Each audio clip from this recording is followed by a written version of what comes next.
One day, Percy arrived at the quarry to collect some stone for his freight cars. Snow and frost lay everywhere. There was not a sound to be heard. Percy ventured further. He found Mavis, the new diesel engine, resting in the shelter of some rocks. "Cheer up, Mavis," he whistled. Mavis was still remembering the trouble she'd had with cars. "Manager says I don't listen to advice. He says I've no business jauntering down Toby's line. Toby's a fusspot." "Toby has forgotten more about freight cars than you will ever know," replied Percy. "You must put the cars where he wants them. Then you'll be a really useful engine. Now, if you'll excuse me, I have to take these stones to the harbor." Mavis liked Percy, but she still wouldn't listen to his advice. "Why shouldn't I go on Toby's line?"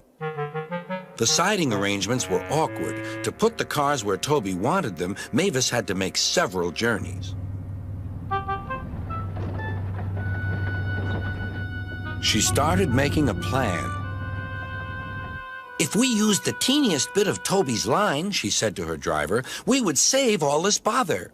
Her driver, suspecting nothing, allowed them to go as far as the first level crossing.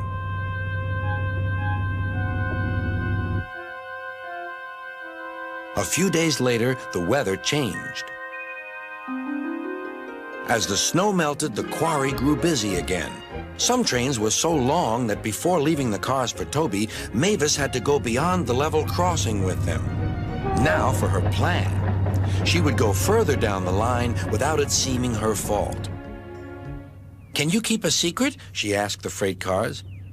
"Yes, yes, yes," they chattered. "Will you bump me at the level crossing and tell no one I asked you?" The cars promised.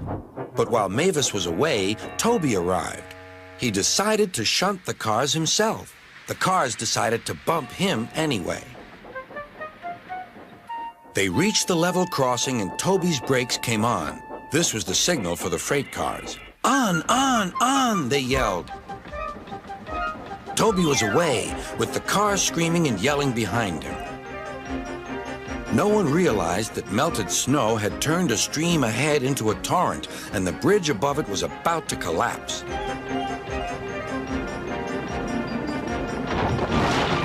The rails were now like a tightrope across the thundering water. "Stop! Stop!" cried Toby.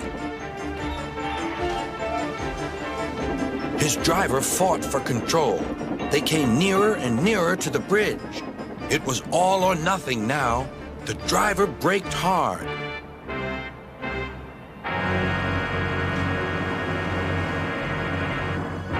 Toby stopped, still on the rails, but with his wheels treading the tightrope over the abyss.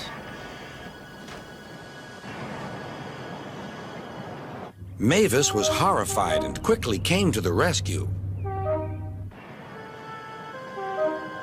Workmen anchored Toby with ropes while she pulled the freight cars away.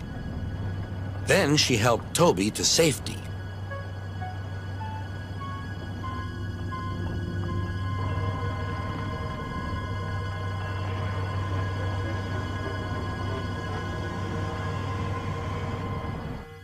"I'm sorry about the cars," said Mavis. "I can't think how you managed to stop them in time." "Oh, well," said Toby, "my driver told me about circus people who walk tightropes, but I just didn't fancy doing it myself." Later, Sir Topham Hatt arrived. "A very smart piece of work," he said. "Mavis, you did well too, I hear." "It was my fault about those cars, sir," she faltered. "But if I could..." "Could what?" "Come down the line sometimes, sir. Toby says he'll show me what to do."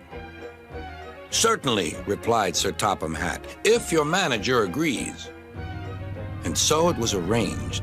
Now Mavis is as happy as can be, and Sir Topham Hatt thinks she's really useful indeed.